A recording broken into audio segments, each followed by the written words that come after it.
soir, à l'émission Yves Desgagnés, l'étoile du match, Isabelle Boulay, touchante et attachante, Goulag et campagne anglaise et le bilan déjanté de 2010.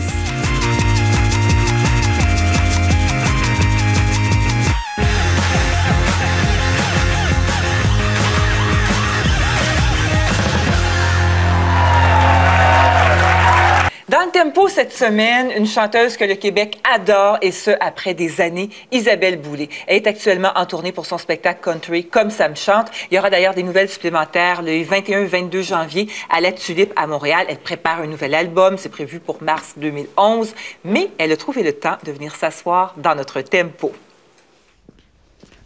Ah!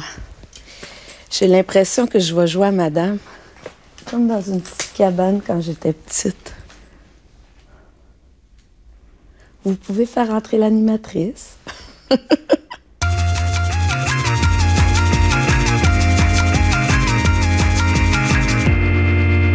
Isabelle Boulay, bonsoir. Bonsoir. Bienvenue dans le tempo. Merci. Isabelle, on vous a déjà connue comme artiste, comme chanteuse, plus sombre, plus tourmentée. Et là, on a l'impression qu'il y a une légèreté. C'est une impression ou c'est vrai?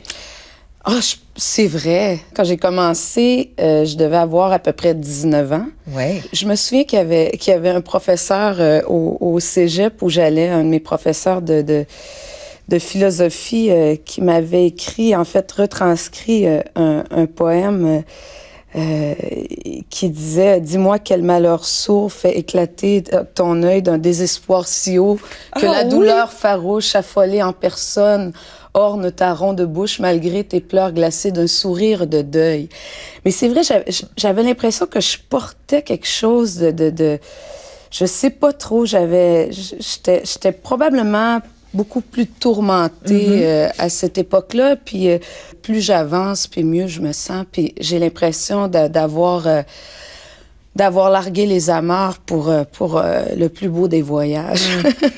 Question un peu étrange. Est-ce que vous êtes plus une fille, au fond, une fille de silence ou une fille de mots? Ben, en fait, je trouve les mots justes plus souvent dans le silence. Je vois beaucoup plus clair quand je peux être en silence. Puis le silence, souvent, pour moi, c'est quand je suis en tournée sur la route. Oui. C'est là où j'ai une bien meilleure perspective et où je peux réfléchir, où je peux imaginer. Mais c'est souvent là que mes idées d'album et de spectacle me viennent. Quand vous êtes sur scène, le fait de chanter, est-ce que c'est avant tout un plaisir physique? Est-ce que c'est spirituel?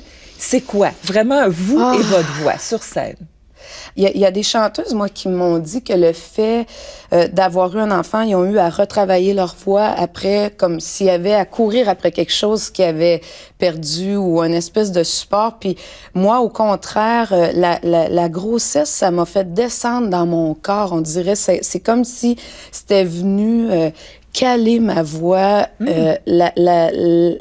Tantôt, je parlais de larguer les amarres, mais là, c'est comme si c'était venu l'amarrer au plus profond de moi-même, puis légitimer le plaisir de chanter.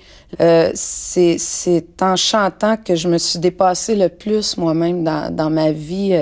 Il y a des moments où je pensais pas être capable de chanter. Puis, je sais pas, il y a comme... je crois à ça. Moi, je crois qu'il y a des forces qui viennent nous aider quelque part. Tu sais.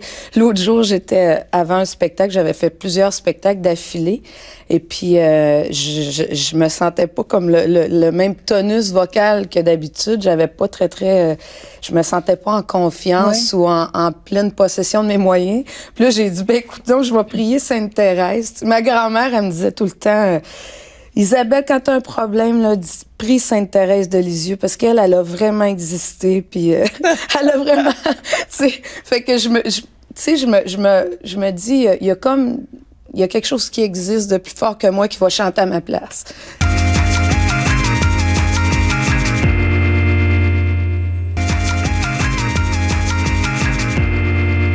Est-ce que vous êtes plus Isabelle ou plus Boulay? Plus Isabelle.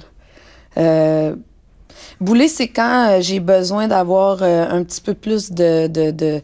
C'est mon père disait que bouler, c'est quand il faut pas que j'aie froid aux yeux et que j'ai tellement peur, mais il faut que je me convainque que je suis vraiment capable de faire quelque chose.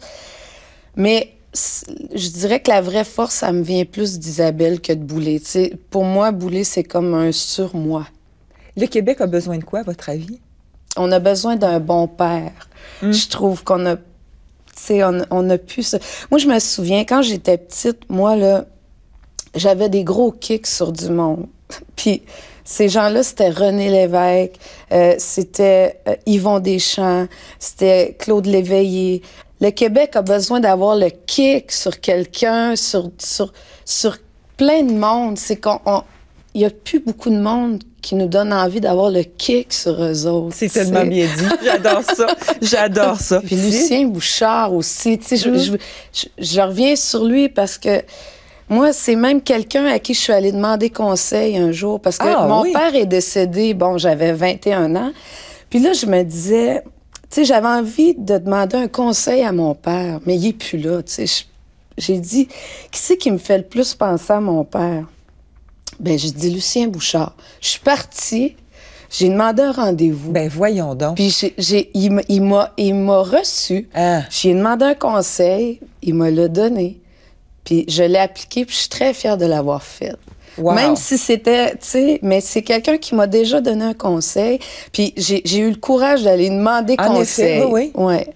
Mais c'est ça, je voulais. Quelle belle histoire! Wow! C'est une confidence. Mais elle est majeure. Non, on sait à quel point. Mais c'est vraiment une confidence. J'ai jamais parlé de ça à personne qui était pas proche de moi, mais c'est quelque chose que j'ai eu envie de faire un jour, puis je suis contente de l'avoir fait. Wow, très belle confidence. Vous avez peur de quoi dans la vie? De conduire. J'ai honte de le dire, mais c'est surprenant parce que, tu sais, j'ai pas de difficulté à prendre ma place dans l'existence, mais pour paraphraser Francis Cabrel, prendre ma place dans le trafic, je trouve ça vraiment difficile. J'ai tout le temps peur de frapper quelqu'un ou, tu sais, OK, fait que si on vous voit passer, tous aux abris. C'est mieux. OK, c'est correct. On fait de la place, Isabelle passe. Non. OK. C'est le temps des fêtes, c'est un tempo de Noël, d'ailleurs. Oui. Noël, pour vous, c'est quoi? Ah, c'est probablement ce qui me fait le plus rêver. Je trouve que c'est une période pour moi d'allégresse, tu sais.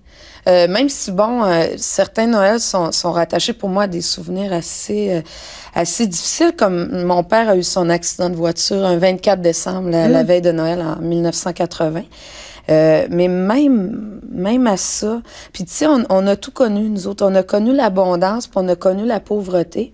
Puis c'est drôle parce que j'écoutais qu'il y avait des gens qui, cette année, allaient demander de l'aide, puis il y a 2 ans, donnaient à la guignolée. Ben nous, on a connu ça. Moi, j'ai connu ça dans mon enfance, offrir beaucoup aux autres et avoir besoin quelques années après. Ben, c'était les années qui ont suivi l'accident de voiture de mon père. Mais donc, pour moi, c'est rattaché aussi à l'esprit de famille. Puis j'ai la chance maintenant d'avoir une belle famille pour qui Noël est très important aussi. Donc, et un petit garçon. Oui. Ben, je souhaite très joyeux votre Noël, Isabelle. Merci beaucoup. Merci beaucoup. À vous aussi.